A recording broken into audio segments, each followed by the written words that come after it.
Welcome back to Inspired Action Life podcast. I'm your host, Karen Baldridge, and this is the first episode of this new year, 2026. It is solely based on a wrap-up summary of the absolute insanely poignant lessons that I learned in 2025, and I tried so much to kind of curate them into a perfect package so that I could go point by point. So I'm going to do the best I can, but I'm going to be honest. This is maybe one of the most consequential episodes that I have ever recorded because it's such hindsight valuable, lived blood, sweat, and tears energy. Nothing is theoretical. Everything is quite tangible in its depth because it's all things that I discovered that took me a lot longer apparently than it does like a lot of other people, and I suppose that was just my journey all along. As you know, all of us have a specific journey that we were set on course for, and none of our journeys are going to look the same. And some of the off ramps and on ramps are going to be at different times in our life. Some people will look to have it easy. Some people are always in the flip and grind of life. And I would probably put myself more in the middle of that.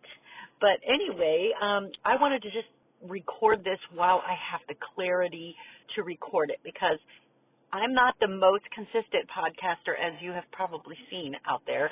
I just kind of post when the spirit tells me, which is so in alignment with who I am, and especially so in alignment with human design, my profile in human design. All of it so adds up that I don't go anything by schedule because I literally hate them. They make me feel pressured. Then I think I show up inauthentically, and I don't show up with the gusto and like kind of magnetic energy that I have when I'm in the moment and really feeling and processing and becoming super clear on the lesson that I'm feeling at the moment. So I don't always show up here weekly, as I know most good podcasters do. So I guess I'm not good in that sense, but I am honest and I am authentic. Not that they are not, by all means they are as well. It's just their authenticity can show up more frequently than mine does. So I just show up when I'm ready for the message to come out of me and translate to you. But you know what? This one is such a big one. Oh my gosh, it's like I've lived 6 lifetimes in this just one year. There's been so many clarifications on things that I freaking already thought that I had completely gotten my arms around, or I don't know if you want to say healed from, or gained clarity on and was moving on through, and action was what I thought was going to be the case, and lo and behold, I got waylaid to the side again with more lessons, more tests. And I'm going to be honest, I wasn't expecting that. I really was thinking this was the year of ease. If you might have remembered from last year, I think that I announced that, even boldly, hilariously, announced that ease was my word of the year.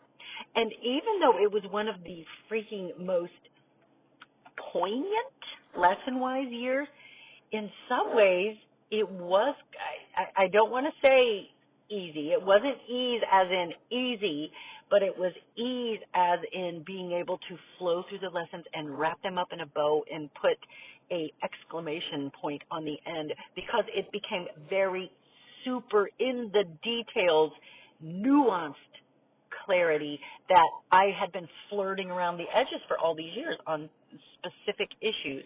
And I just want to share with you some of the ways, and none of them were really like cute ways. They were all in a real, sometimes really brutal, but often ultimately freeing ways that these lessons showed up for me. And kind of, I'm big on chronology, so like I'm not good necessarily on telling a story hopping around from the end to the beginning to the middle, back to the end, back to the beginning. I really kind of do better in chronology as the lessons began to unfold for me.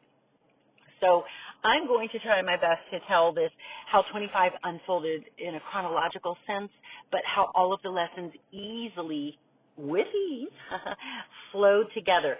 And they were all in, which is so crazy, different sections of my life, but there were certain unifying themes that literally just in like November and December became the most clear they have ever been in my life. So I tend to go dark when I'm in the fog a little bit, and so you won't hear me. I won't post a lot on social media, but I also clearly don't record podcasts. But I would just really love to get back on the pod here and really be a little more consistent, because I just really generally align with this platform the most, because the spoken word is where I have my most clarifying big ideas. And so I want to be able to share them as much as I can on here, but these are real lived experiences. I'm not some, guru. I'm not some, expert in the health and wellness big platform space, but I am a lived experience expert. And I do have certifications that would kind of set me apart from the general public, but I'm going to be honest. My certifications and schooling were nothing compared to the life lessons of the School of Life. I'm going to be real honest. I got the concepts, but the School of Life really drove home the big lessons. So we're going to be touching on all kinds of topics this particular thing, and I'm going to probably not try to belabor them too much, because honestly, this could be a series. Kind of like my human design was a series this summer, talking about how human design kind of showed up in all the different places in my life and how it helped. That will be one of the topics that's touched on, but it's going to be love, money, self-worth, the invisibility of life, meaning me showing up as invisible, which was, I come to find out, really a unifying theme through freaking every part of my life. That was the stumbling block, the bad door that I hadn't opened my whole life because I probably didn't want to deal with it, because it was really a survival mechanism. And I really didn't want to look at it that way, because I was never a fan of like, oh, I'm going to read all these self-help books. I was not that person. I'm so freaking logical and pragmatic that I was like, okay, fine, yes, it wasn't all roses. It wasn't horrible either. Just move on and get over it. Ha ha, how life has schooled me. I mean, it's just so funny, the humbling things that you think you know, but then you come to find out that you are getting like so humbled, you don't know crap until you actually unpack it all. And so, love, money, relationships, themes, core wounds, finances, career. Oh, good God, career, for sure. So I'm going to start at the beginning, honestly, I tried to just like write down some scratch notes of what I think were some of the main ideas and the biggest life lessons of 2025. So I'm going to share them with you here. So I think to start off the year, what really was a big theme for me last year, starting off the year very specifically, was, I don't know why, but I was honing away on cleansing. So not just cleansing in terms of like, cleaning your house and things like that, which that's, of course, always on tap for most people in their New Year's resolutions, and just getting that new energy rushing in and just sort of bringing in the clarity with getting rid of all the crap from all of your, like, holiday decorations. For me, big deal, right? But also I kind of had it like a prompting, whatever you want to call it, that I really needed to look at internal cleansing, meaning like a liver cleanse or like a deep cleanse like that. I had never like really gone all in with that before, but I was flirting around the edges with it. So, but I want to say that it was almost a metaphor for life of what was about to like unfold detail by detail by detail as the year went on. So internal cleanse was something that I really wanted to do because I also know that that has an effect on hormones. And everybody, Oprah, everybody who's in like the midlife space always be talking about the hormones, okay? I don't love to talk about that. I generally am not on the same page with mainstream ideas on anything, especially if like big mainstream influencers. I tend to generally always be on the other side of what they believe or their thought process is. I don't know why, but not always, but I have recognized that I'm like, something in my spirit just doesn't always feel in alignment with what they're saying. It just doesn't, it feels like static. So anyway, the long and short of it, though, was that I knew that hormones are going to start kicking in. I wasn't having any symptoms. I wasn't having anything that made me believe, like, oh, you've got an immediate problem. But I just thought it's just good practice. So anyway, long story short, I started to do more things that were more from a cleansing mindset with eating Ayurvedically according to the seasons and learning a little bit more about what my Ayurvedic dosha is. If you don't know what Ayurveda is, it's the oldest mind-body wellness system on planet Earth. I've always been fascinated with it because I'm a 100% curious person, and health and wellness is always in the forefront of my mind forever, specifically holistic, not medicated, holistic. And see, that's where I always get different, because when you start talking medicine to me, I'm going to start going la, la, la, la, la, la. Don't want to, nope, beep, not going to even entertain that until I find, is there a natural way that my body should be acting, that it's not that I can correct this. I'm not saying I'm completely against it when needed in an acute situation, especially. I'm not crazy, but I do tend towards more natural remedies for things. So anyway, it got on my mind to like, okay, well, let's start with, your biggest detox organ, so the liver detox. Well, then, see, as with everything is like a big spider web that's connected, right? So like every idea is connected to another idea. So I started this whole cleansing thing at the beginning of the year starting with, the basics of a liver cleanse. Started to do the Ayurveda, and what was interesting is this, and here's where the spider web starts to connect all of the general themes and ideas. I was having some real physical manifestations after I began to really hit it hard and dial all the way into this cleanse. Like, just different things started to come out. So things that I thought, oh, I'm fine. I'm usually pretty aware of my diet. I know when I go off. So it's not like I'm, head in the clouds like, oh, I thought ho-hos were good. Obviously that is not my lived experience. I'm usually well aware, but I also know that I can not be the most disciplined. Thank you, my human design and my open ego center, which sucks, but self-discipline isn't always something that I am super good at naturally. I have to dial in. So the bottom line is I did dial in. Because it matters to me. It's very important to me. Body wellness is very important to me. Obviously, coming into midlife and and all that stuff, I wanted to give my body the best chance to regulate its own hormones before I jump right into the medicine cabinet and start ordering up all these pills. Not doing that until I at least do my part to feel like, okay, I need some help here. So anyway, that's the way I approach things. That's what I did.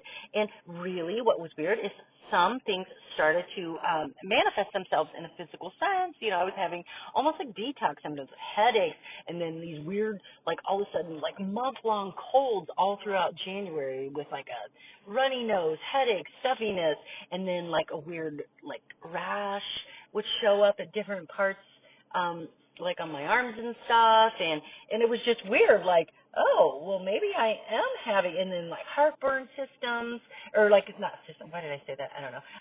Symptoms, and stuff that normally never happens to me. All these different little weird things were happening. So I knew that told me, as within, so without. So that gave one big aha, miraculous system is or revelation. Why do I keep using the wrong word? I don't know what's going on.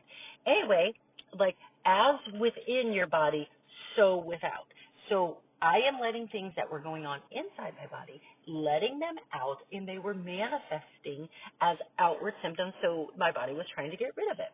But then, as with all things in the spider web continuum, is that you understand that things drop in when you need them. The right tidbits and cosmic breadcrumbs of information find their way to you when you need them, right? So now here comes cosmic loading number 2. Well, what else is hiding in there? And why did I have all this weird stuff, right? Because, again, I already told you, I'm pretty cautious about my food, my body, additives, oils, all the things. I'm not saying I never indulge, but by and large, I am extremely aware of clean eating, clean food, and blah, blah, blah. So I was surprised. I was honestly kind of surprised that I had all this going. Well, the information also came into more focus. Again, I knew about it, but sometimes the same information finds you at the right time, and all of a sudden it becomes this, like, grand revelation. I already knew about it, but then I was like, oh, the body keeps score, right? So your body always knows the score. It always knows what's up. Even if you have tricked your mind with all of this mindset and behavioral modification, like action, doing all these action steps to, like, check out what you're, to have a positive mindset and to do all of the things to talk yourself into believing you're happy even when a bad or sad situation is presented in front of you. You can, like, always look for the silver lining, and okay, so that's good, and I had been doing that. But all of a sudden, this new revelation of understanding at a freaking bone deep density that your body is holding on to so much freaking more than just processing your food and your cellular energy from the food that you're putting in it or your exercise or the lack thereof. It is way more than that. It is your emotions. So I started to pay attention to my patterns of where all my symptoms were coming. Like, were they coming on the upper part of my body or on the lower part of my body? Was it on my arms, my legs, my limbs? Was it on the right side or the left side? Now I'm really getting, like, in the woo-woo territory. I'm wading into that territory. What was going on? Was this my emotions, like, is this from my spleen area, or is this in my liver area, or is this in my adrenals, or where is it? Is it my heart? Where is this coming from? To try to pay closer attention to that, because then I started to ease more into, well, where do you hold all your emotions? What organs, like your lungs, your brain, where do you hold most of your emotions? So I started to understand where your body stores some of that. So then through the cleansing, I then went on to, like, somatic releasing and nervous system regulation, because clearly more and more outward symptoms are coming because I simply did a health cleanse. But you and I both know that never is it just a surface level thing. It is always, 100% of the time, a deeper conversation. Always. Most of us don't have time to entertain it. Most of us don't want to entertain it. So I entertained it. I decided that this was the year we're going all the way in. And then I'm also going to go so far in to look into ideas, places, spaces, things, concepts, emotions that maybe I just haven't really wanted to deal with, or I had a million excuses why it wasn't my problem to deal with, right? So I figured that this is the year of all things that I'm going to have to deal with it, because simultaneously going on in the background, so cleansing, internal cleansing will lead to external symptoms. Your body will tell you what problems you actually have, both emotionally and physically. So I guess that's my first aha for the year, is if you do a cleanse, understand as within, so without. Your body will give you the clues, and you should do yourself a favor and read into them a little bit more than other just the physical manifestations and taking medicine for headaches, okay? It's bigger. It's bigger. And just let me put that on the table for you to feast on for a little bit and to consider when your soul is ready to accept it. My soul, I think, had been ready, but I guess energetically I just wasn't ready, because God only sends the things when it's time for you to be able to really lean into it. So the bad door of emotions, cleansing led to ahas and understanding that the bad door of emotions are holding a lot of the secrets. So then you begin, once you find out where all of your like all of the organs and what kind of emotions they start to look where all your pain points are. So then I started to go from there and really kind of do like somatic exercises and some Reiki to kind of rebalance energy, and then really starting to realize that unbeknownst to me, I did not realize how dysregulated, probably a lifetime's worth of dysregulated, my nervous system had been. Because once I got into the somatic exercising, there was this group that I joined that did a lot of like nervous system regulation meditation with EMDR inspired practices, not actual EMDR at that time, but EMDR inspired practicing. And only then did I realize that there was an actual difference between what I was feeling, which I thought was just like regulating, versus what an actual physical regulated nervous system looks like. So now I'm getting another clue of what my health that I thought was normal, in fact, was not normal. I didn't know that. I thought that it was. And then, again, the spider web, how the dysregulated nervous system adds to all of some of the other problems that you believe that you have, which is your, like, I mean, everything. There's so many of them. Like I said, I could do 20 podcasts in a row on all of the things that I found out about and signs to look for. But how your body processes even like digestion, or where you hold your weight, and why can't you get rid of that weight? And is your face all inflamed and kind of puffy and fat, and why when it doesn't match like your diet or the rest of your body, or like, you know, do you have puffy hormone stuff everywhere that we can blame on hormones, you know, not enough estrogen, dropping progesterone, not enough testosterone, whatever it is. You know, you can blame it on that, and a lot of it, you know, can be fixed by drugs. But what is actually the root cause of going on? You might want to take a look under the hood. So if I can please just implore that my women who are coming into the ages of peri or in, you know, midlife area, there's always more to the story, my friends. There's always more. So maybe you could have a little curiosity and dig a little deeper. So that's how I got into regulation and nervous system.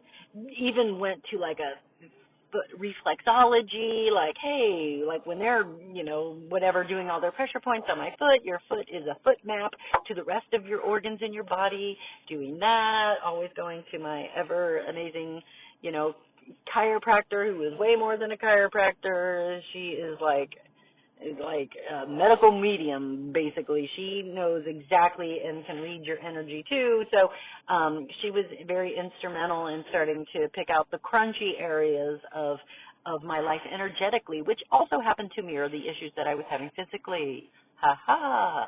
So now things are really picking up speed, because now we're in about the like February, mid-February to March area, and I'm starting to realize, and I was getting all kinds of messaging from lots of podcasts, and let's basically admit that, you know, God, the universe, always drops into you big ideas that you need to entertain and look at, and nothing just happens.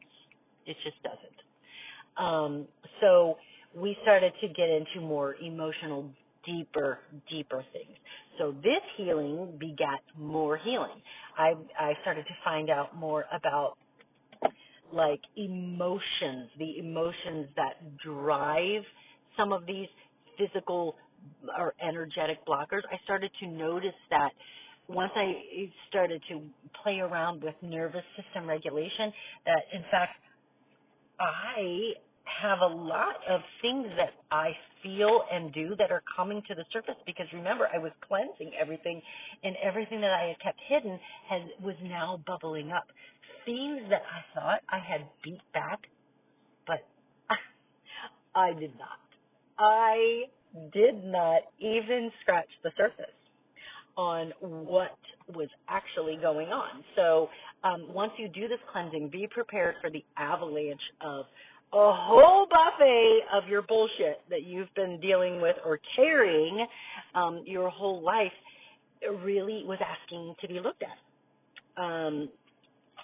asking to be given attention to. So here we are. One of the things, and this can be kind of cut down to, this one actually isn't in the specific chronological order that it happened, but this one was really something I had to tackle, and it really came to a head almost just honestly like a couple weeks ago, to be honest, like probably about a month ago. It's almost like I was complete with the karmic lesson of this one. But one of the first things was surrender versus fear-based exhaustion and giving up. So obviously, surrender, we have all heard about that, especially if we are in, our various religions and faith practices that, always asking, surrender it to God, give it over to God, trust God, and all of that. And I have always just been one of those people who is always faithful, always into my faith. I have never been that girl who ever strayed away from God. I'm the perennial big girl. Big girl. What am I saying? Well, I am big girl, but hilarious that I didn't mean to say that. Freudian slip, but big faith girl is what the extra word I meant to put in there. But it is true, though. I've just always had huge faith in that God would show up like He said He would in the Bible. I just have bigger faith than most people. I always have almost childlike faith. And He says, come to me with childlike faith. And so I did. I always did. But here's the thing. I was realizing as life went on that I'm still feeling very unsettled and irritated and getting my feelings hurt by certain things that would happen over and over and over and over and over and over and over again. Disappointments, and just things that you would think you would be able to heal. And I'm like, hello, God, I'm giving this to you. And still nothing's happening, nothing, crickets. So, that really began to take a toll on my faith walk. I'm going to be honest. As I started to change the mindset stuff, and the first thing that I changed once I realized coaching and mindset stuff was more for a career focus thing, because I was just quitting. I had come in and out of corporate life. Anyone who's listened to my podcast know that. A stay-home mom, but would jump in and out of corporate life, anywhere from, account management, big account management in the healthcare industry, as well as public relations and marketing and copywriting. So I had just decided I am leaving all of that alone. I had discovered corporate like coaching and speaking and things like that. So I had went all the way in trying to find certifications for that. So when I was talking mindset stuff, a lot of these classes I was taking were for like coaching, so that we could really get into shifting our mindset and reframing problems so that we didn't melt down, but we could find good solutions, culture stuff, all of the stuff that they were having you focus on, and leadership coaching. So that's what I thought it was. And not that I didn't realize that I was still struggling with like relational hurts, things that were constantly happening that were still hurtful to me, like in my, marriage, in my relationships with my family. Not like these were all big chaotic things, because they really weren't, but they were constant things that were triggering me. So, sometimes you would think after however many years, you would start to ask better questions. But apparently I was still in that act of being faithful, like, oh, God will handle it. Well, guess what? He did not. He did not handle those. He did not follow up and like make those, changes, or, all that was happening is I was being required to change. So at the time I was thinking, where are you, God? Where are you? But it really, not until even these last few months, did I really realize what the nuance of surrender and trust was in regards to not only all the changes I was trying to make in my career, but my relationships and just my overall personality. Oh my God. Oh Lord have mercy. The whole personality thing was deeply affected by my la surrender to faith and to God and whatever, which is, I'm making it sound like a bad thing to have that. It wasn't a bad thing, but the energetics behind the surrender are a huge differentiator. So what I came to learn and find out through just information that would drop in, and I would hear it differently than I ever did before, was that surrender and trust only changes your outcome. You can have delusional faith in God all you want, but until you are changing and shifting your personal belief system energetically inside you, this isn't a behavioral shift, by the way, as has been the theme over and over this year. It's not about shifting your behavior and being positive. It is not that, full stop. It is not that. It is energetically the changes that you are trying to make.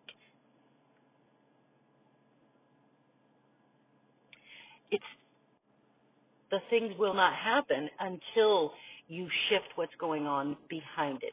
So specifically, what surrender is when you have decided and visualized the outcome that you actually want, that you want to take place. You have done all the work to regulate your nervous system around that issue so that you are, what that means is so that you are no longer immediately triggered when that thing happens in your life, some version of it, because it always shows up in different versions, in different costumes, right? So when that specific thing happens to you in your life, you will be tested. When you have the vision for what you want it to be, all of a sudden God sends tests. More tests, more tests, more tests. And you can either get frustrated and mad at him like I was doing for the last couple of years, or you can understand that, no, I am locked and loaded in my full-on, I deserve this self-worth. I deserve this because I have done the work. I deserve this because I have healed and figured out what got me to this place in the first place. And I am absolutely focused on the outcome that I want, and one way or the other, fully trusting and believing that you will get that outcome or something better.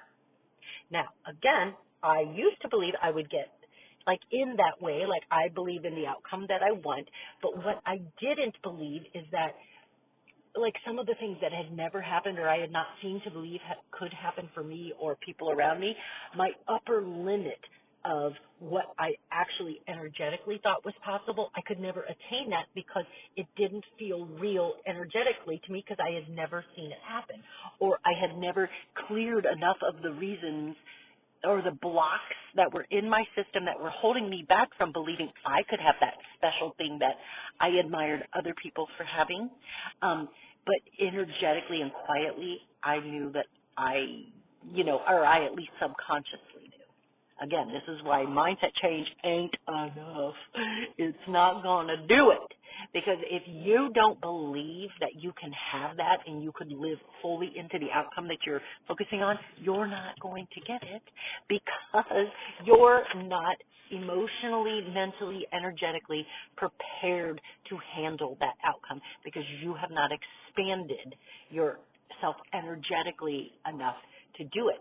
And sometimes you are able to expand to that point when you are doing the work around it. You are doing the blocking, the unlocking of the bad door, as I call it, to deal with the absolutely leviathan of tough emotions that are behind that door, realizing how many times you have sold yourself out or sold yourself short in life, and the wounds that led you to this place of having such low self-worth in that area.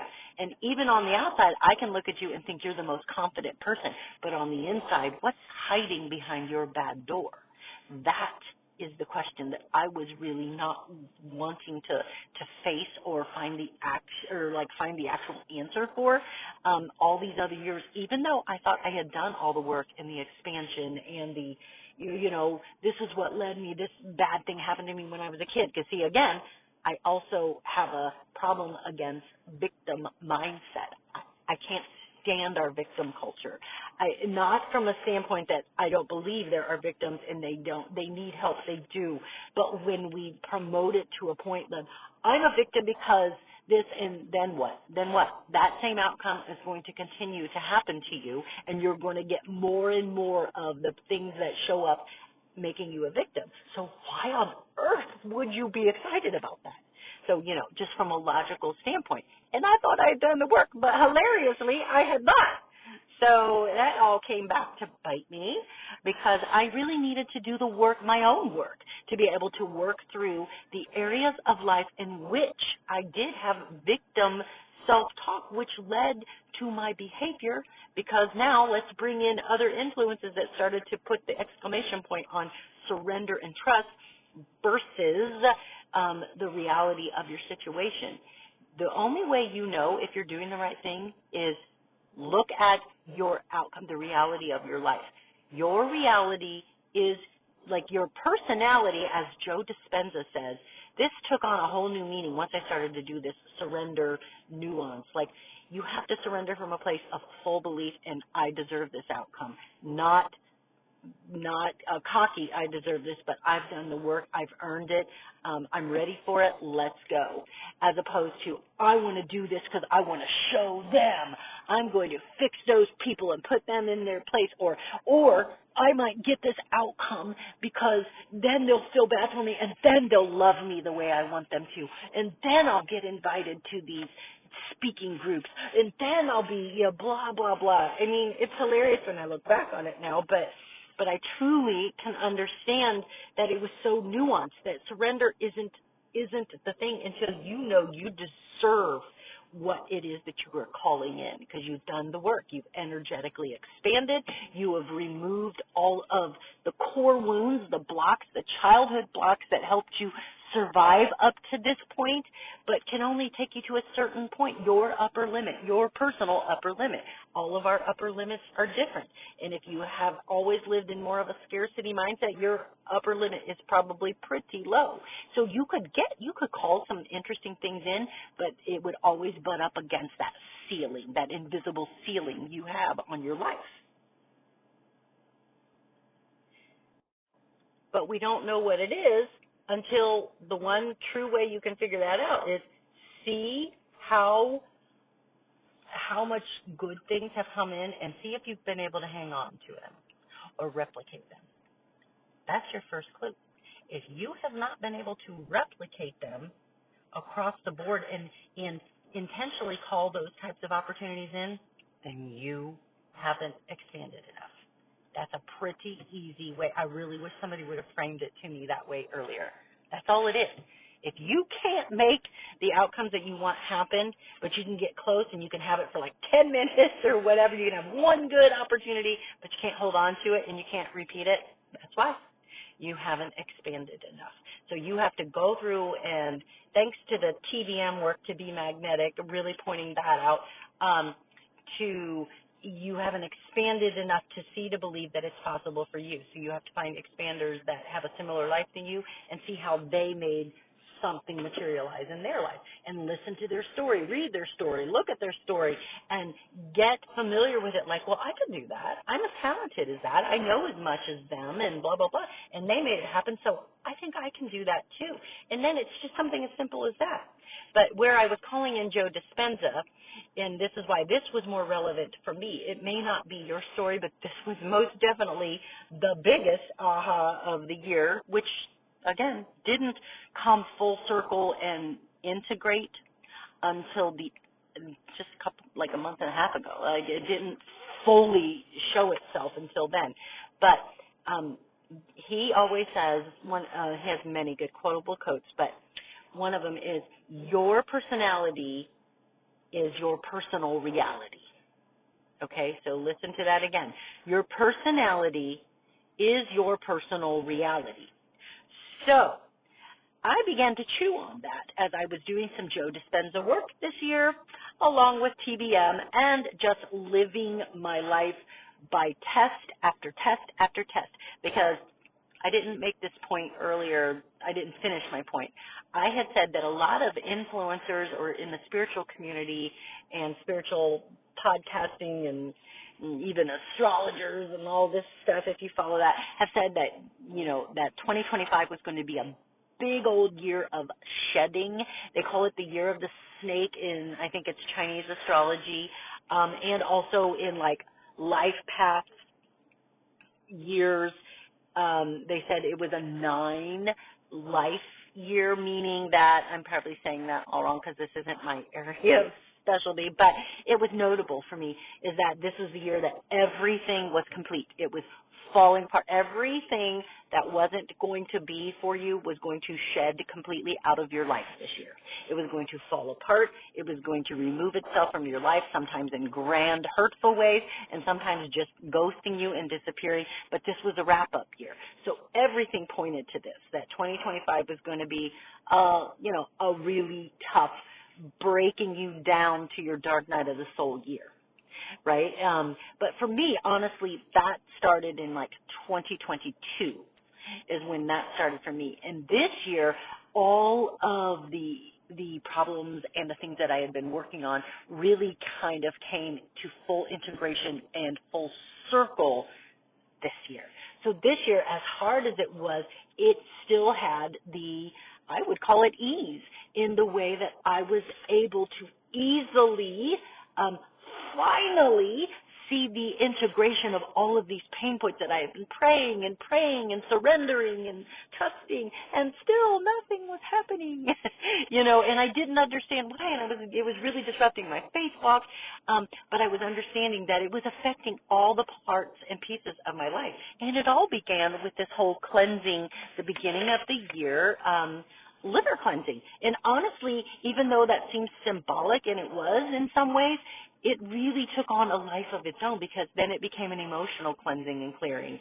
And then it became really even more surgical, like where that clearing was happening and what lesson I needed to learn in the way I was running my career, the way I was running my business, my relationships. Good Lord. And just clearing any stories that I brought to me from childhood, and how that was the core wound. That was the genesis.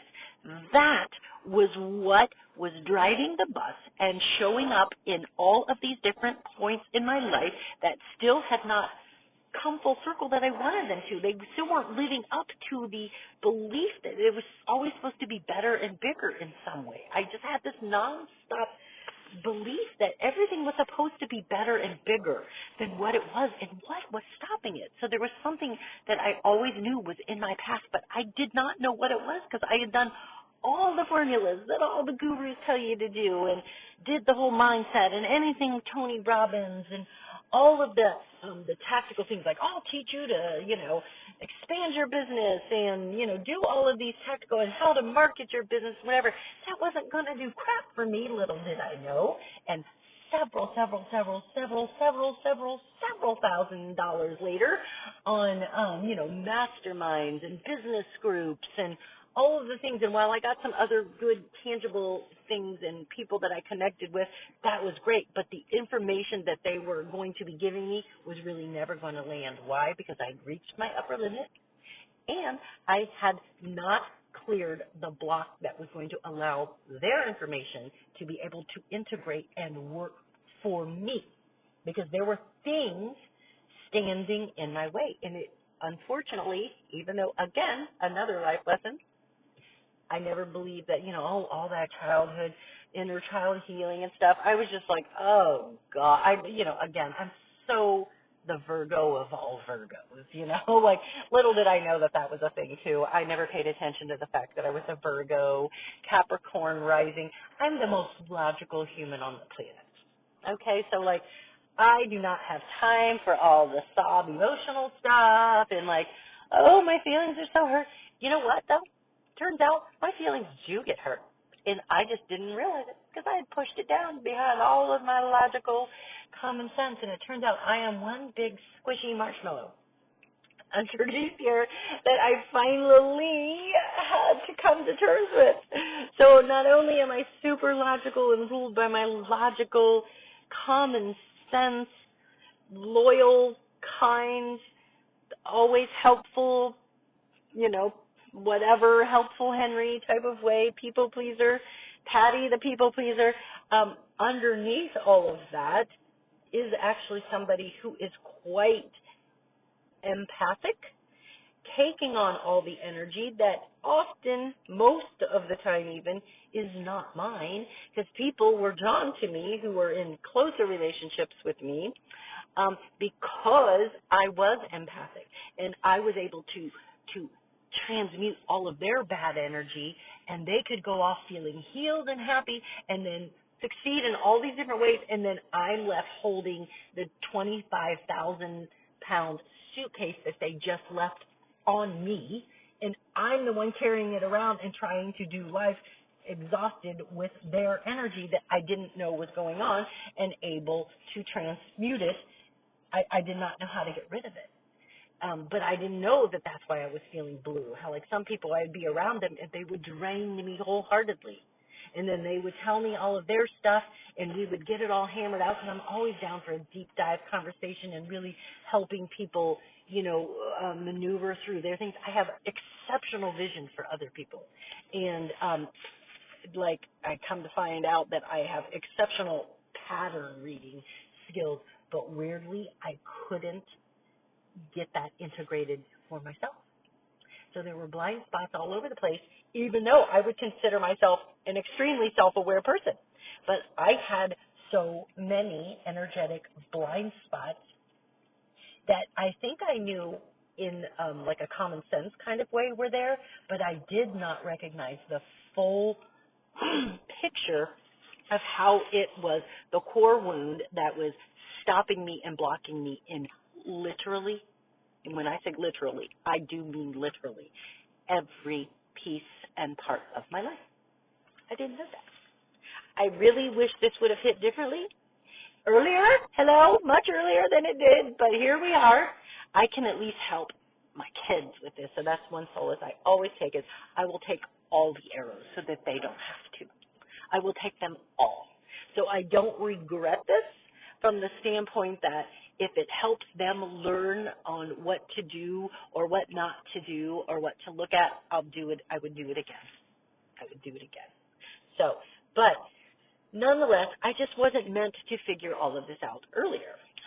So we are at surrender, we are at cleansing and, you know, doing a clearing of energy. We're talking about paying attention to your nervous system. Now, and I said, you know, your personality is your personal reality, and this is kind of like a sub point underneath the nervous system. But before I would go there, I have to give a major shout out to my deep dive and some of my certifications I got for human design.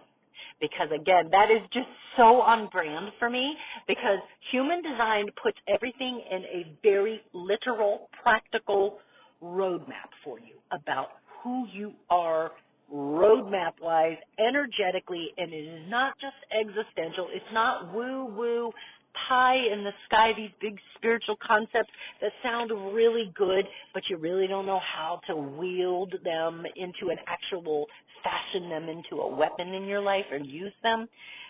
Human design helps with that. So that was one of the unsung heroes of the year, is because I really deep dove into what my human design was and really understanding that I, in fact, am a majorly porous individual energetically, where if you are in my sphere, they're sitting anywhere within 6 feet of me, I will feel you. With even if I can't see you, even if my eyes are closed, I will feel your energetic field. I will feel you coming. I will feel you leaving. I will know what your mood is before you even say a word to me. I will know that. I just didn't know that I knew how to do that. But once I saw it on paper, it was like the biggest light bulb of life, making so much sense of, oh, no wonder. I feel exhausted in some people's field, and other people I feel really super energized and like, yes, and why I fight against time and why people who rush me like make me incredibly furious if you are rushing me. And I am married to the most OCD timetable checklist human on the planet, and why it grew, literally to a DNA level, it infuriates me when he is rushing me around, always got the timetable, driving like a maniac to get to something because he's got some fake time clock going on in his head that we all have to obey. I don't care about your time clock. I don't care at all. I don't even care one fuzz about your mental time clock. I don't care. And why it just all surfaced this year, like where I could no longer take the time clock friggin' shenanigans of everyone around me, which is probably why, like, corporate America used to, I couldn't do it. Everything has to be, because it has to be so structured and whatever. And could I survive in it? Yes. Did I thrive? Yes. Was I successful? Absolutely yes. Miss Logical, Miss Reliable, Loyal, work till it gets done person. Of course I did fine with that. But was I feeling in flow, and was I happy? No, I was not. I was very, very unhappy in that, because I came to find out why. I don't do good with time, beating of the drum time, but and it was fine, because I could survive it and just get over it, whatever. But this year I couldn't. It's like I stopped being able to handle everyone's bad energy and all of their habits that were theirs, and then bleeding on to me. I no longer was blessed to be able to carry that load. It's just like everything stopped in its tracks this year. I had no tolerance for anything that was bullshit like that. Bullshit for me. It wasn't bullshit for you. It helps you keep your life on order. But it's not okay for me. And it dysregulates my nervous system so much now that I can put words and understand what a dysregulated nervous system looks like. Fight or flight, freeze or fawn. I would put me more in the freeze or fawn category. I used to be a flight category where I would run away from things that I didn't like. I would run. But then I got into a life situation where I can't just up and run. You've got a husband and a family, and you've got commitments that affect a lot of different people other than just yourself. So I could no longer run, and I went into probably more a fawn, where I disassociated from things that hurt me. I disassociated from things that would throw me over the edge and hurt internally my, character.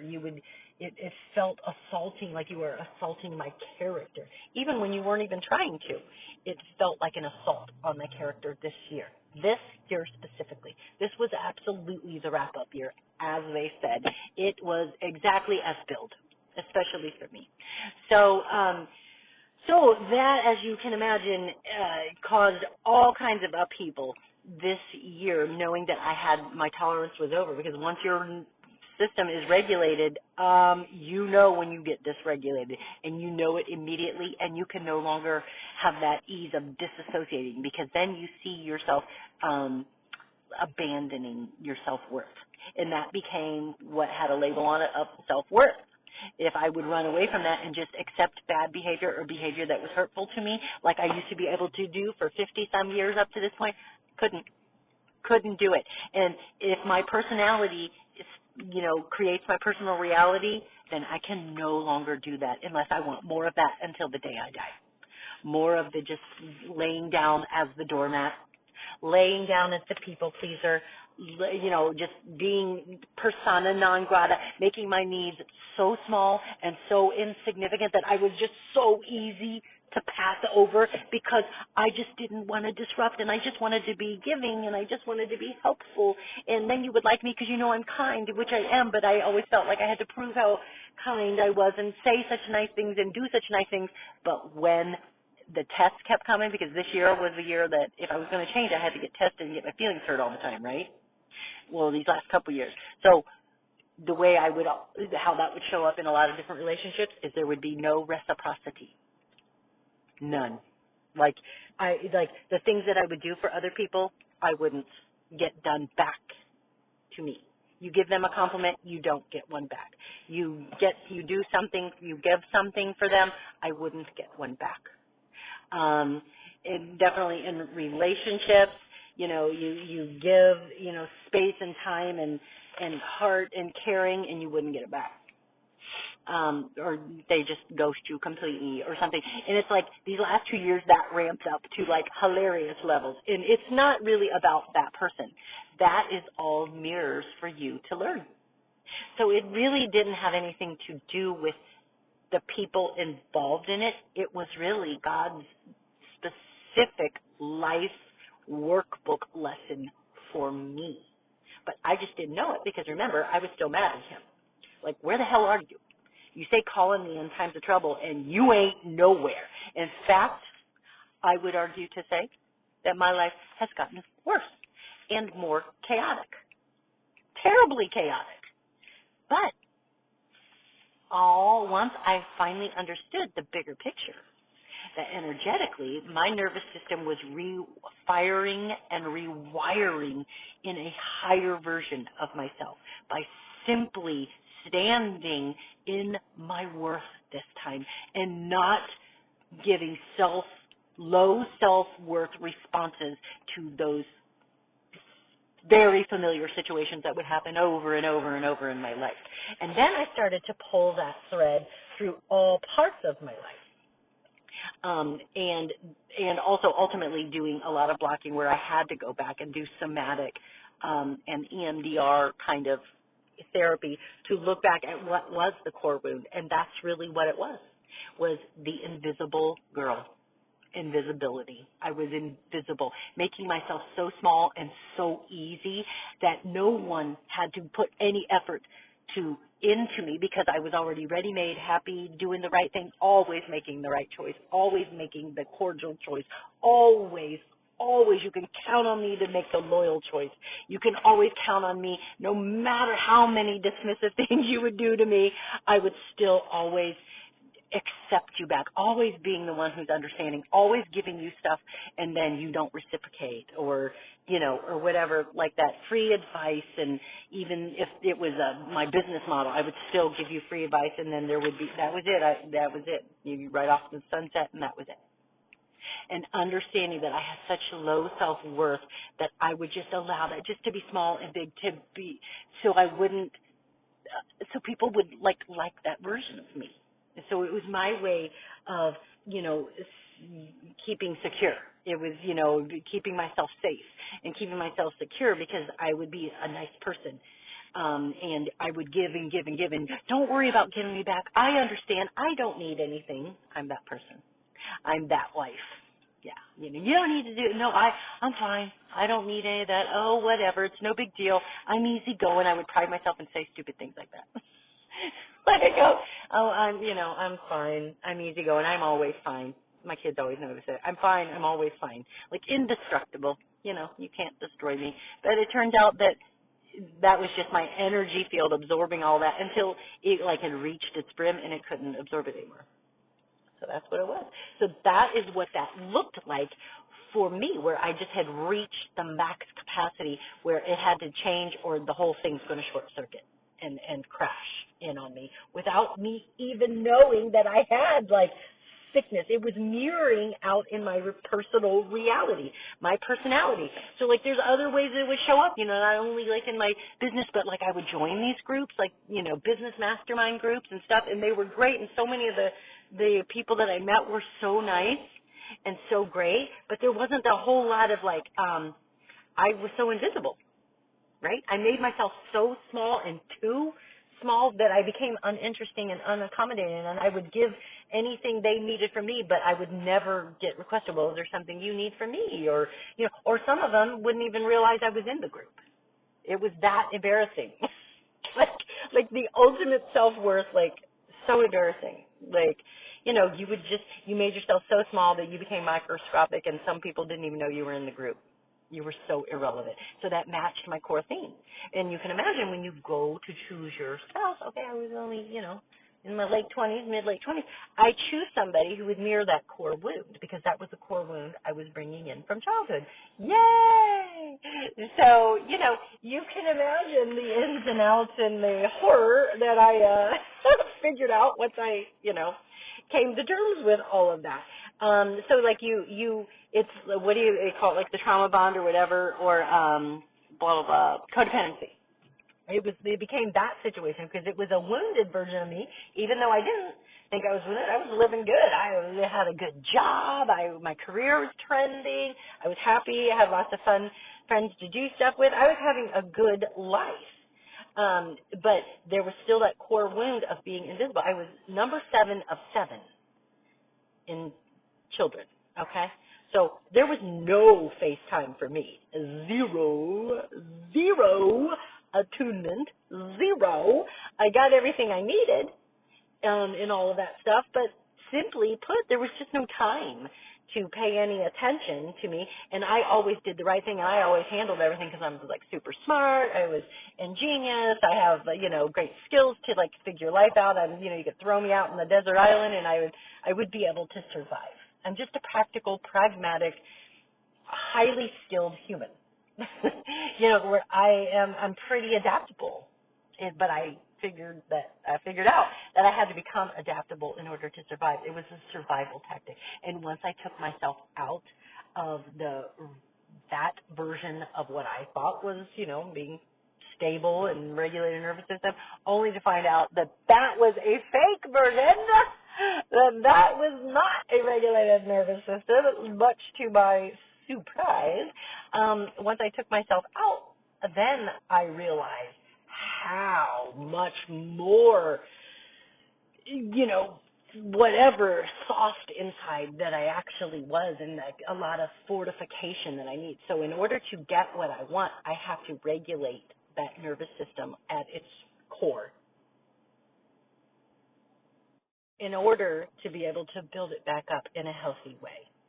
And that comes with a lot of internal talk, or more intentional way of running life and standing in my worth. And let's talk boundaries.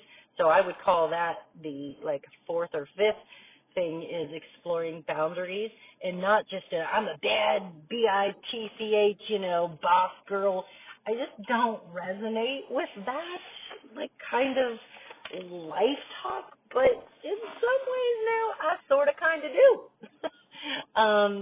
Sort of kind of, but it doesn't have to be from a negative place. It's more about, because see, again, surrender and trust and desperation energetics isn't going to get you the outcomes that you want. It has to be solely for your own authenticity and self-worth. You can't be throwing up boundaries and throwing attitude like, I'm going to show you who's bossing. You're not pushing me around. Sorry, you're not going to get the ultimate thing that you want because you are taking it from a point like, I'm going to show you. There's a chip on your shoulder. And if there's a chip on your shoulder, you're not doing it from a place of want. You're doing it from a place of ego. So that could be even number 5 or 6. Want versus ego. Authentic want versus your ego. And if you are feeding your ego, then you are going to hit your upper limit and it's not going to budge until you can figure out that you're not living life against somebody. You are living life for something. You have to stand for something, not against something. That's why I always have to laugh at the current political climate. That's hilarious to me. All the way around. If you are looking for something, that's one thing. That's one energy. But being against and picketing and all of the, upheaval and all of these marches and whatever, it's no. You're going against something which doesn't define what you are for. Do you know what I'm saying? Even though it seems like it should, it doesn't. That energetically, it does all your energy go for doing this thing that you're out there wasting your energy marching in the streets for? What is your why? Why are you doing this? Is it simply to be against somebody? Then you're not going to win. Both, all areas, not just politics. I'm just saying that's just one that everybody sees play out. But everything in life, you can't be you can't be just against something. You have to be for something.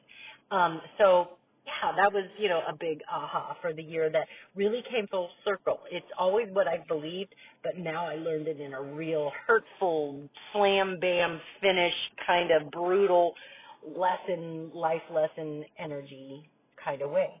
But I'm so glad 2025 happened because it's like the culmination of all of my life lessons, all culminating into one thing. One other, no, I think I already said it about being in groups. That one really was, that was my latest one, being in groups that you were invisible. That one just killed me. I knew I was that, but I kept knowing, why isn't there any kind of, they don't, comment on my post. I comment on theirs. They never pay attention to mine. They don't, there's no oh, how you doing? Blah, blah, blah. There was just nothing like that. But again, it's not about them. It was about me. Oh, much to my surprise. I was sabotaging myself. That one just kills me. But it was accurate. You know what? It was the perfect metaphor for my core wounds, which is, it doesn't matter. No one's coming to help you. You have stayed small. No one's coming to rescue you. And what do you think is, plays out in your significant relationships? That no one's coming to rescue you. They're not going to put in the extra effort because, you haven't required that. That's not your boundary. So many good things. But 2025, you sucked in so many freaking ways, and you lived up to your billing, and I hated so much of you. But at the same time, I am the most powerful version of myself in the most happy, powerful way, not in a I got a chip on my shoulder and I'm going to show all of you way. No, fully happy and excited for life. And now that I have cleared the negative juju, and I'm sure there's more that's going to come up. I'm not trying to act like I'm all perfect now, but I'd say I have made some major inroads. 2026, bring it on. It's about to be crazy. So I would love to know some of your energetic breakthroughs or some of your ahas, because you cannot tell me that 2025 didn't reveal them. I just won't believe it. I have had so many friends and family who have one after another, we're getting divorced. Oh, we're getting divorced. Oh, we're getting divorced. And after I knew that the relationship had been rocky, and I was waiting to honestly make that, possible thing for myself, because I'm freaking everyone around me is announcing their divorces. And so I have to believe that maybe it's a possible way, because I have the old version of me. But luckily I have to say that have to talk and explain all of this stuff to your significant other, and weirdly, he's been hearing that with a different set of ears than he ever has too. So, life's a big adventure, but I'm just prepared for any and all things because I am now fully, truly surrendered and trusting God to take it from here, baby. Let's rock and roll. So tell me what your life discourse has been, what you learned in 2025, and I may take each of these topics and go a little deeper dive and give you more specifics if this is something that you want from a real life person who lives a real life, normal life like you. But I'm trying to make it bigger, so I might be a little bit higher than normal, maybe, by the end of the year. We'll see. Anyway, thank you guys